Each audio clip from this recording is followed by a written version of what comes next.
Hey guys, Dusty here. It's been quite a few weeks since my last sort of training update video, and since my last update video I've actually competed in my very first virtual race of 2021, a 1 mile time trial on the track.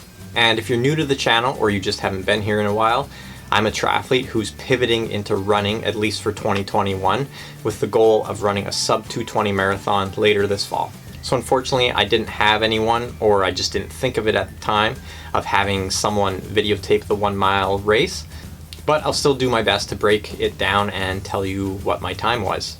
Going into this event I wasn't entirely sure what my time goal should be, mostly because, well, I'm training for a marathon, but I thought holding 110 per lap or 400 meters would be doable, so I made my time goal going into the mile between 4:30 and 4:40. My game plan going into the mile was to hold even splits. I knew that lap 3 was probably going to be the hardest.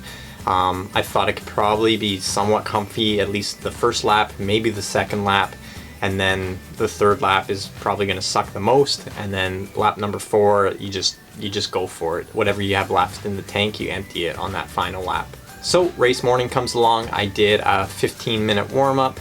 I believe I did one, maybe I did two 200-meter repeats at just faster than race pace, just to prime the body, warm it up, get it ready for that 1 mile effort. I think I did some strides then, as well as some ABC drills, and then it was game time. It was ready to go. And racing a mile, especially when you're training for a marathon, really sucks, although I'm not sure a mile ever feels fantastic. I was really pleased with how it went. I held really even splits through the whole race, had a really high cadence. My cadence was 200 steps per minute. And one of my subscribers, actually, I think it's Nathan or Brett, but if you're watching this, you told me to wear the Nike Vaporflies for the 1 mile, and I hadn't really considered it until I was thinking more about your recommendation, and that's the shoe that I ended up using, and I was really happy that I did choose that shoe. So anyways, race went really well, held really even splits, and yes, the third lap was the hardest. And on that third lap, I might have had just the tiniest little mental lapse and had to refocus and get back into herding again, I guess.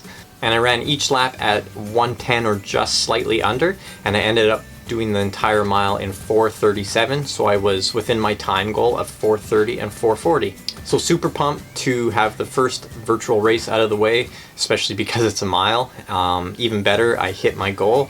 And now, next up on the chopping block is a 5K event. Probably do that at the track as well in about 3 weeks time. And next week I'm going to be doing a little test set at the track to test where I'm at. I'll be sure to document that. I'll be doing 5 to 6 by 1 kilometer, basically at as fast as I can, with a 2-minute rest in between each of the kilometers. After that workout, I'll have a pretty good idea if I'm going to be sub 15 minutes for the 5K or not. And in the meantime, I have a bunch of videos to publish on my channel. I'm going to be doing my Cloud Ultra full review. I'm going to be comparing the Nike Invincible up against the Asics Nova Blast.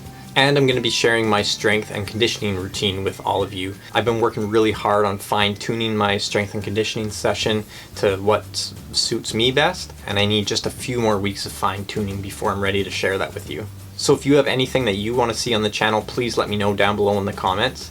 And thanks for watching. I made this video for those of you that were curious what my result of my 1 mile was. Have a great day, and I'll see you in the next video. Myself,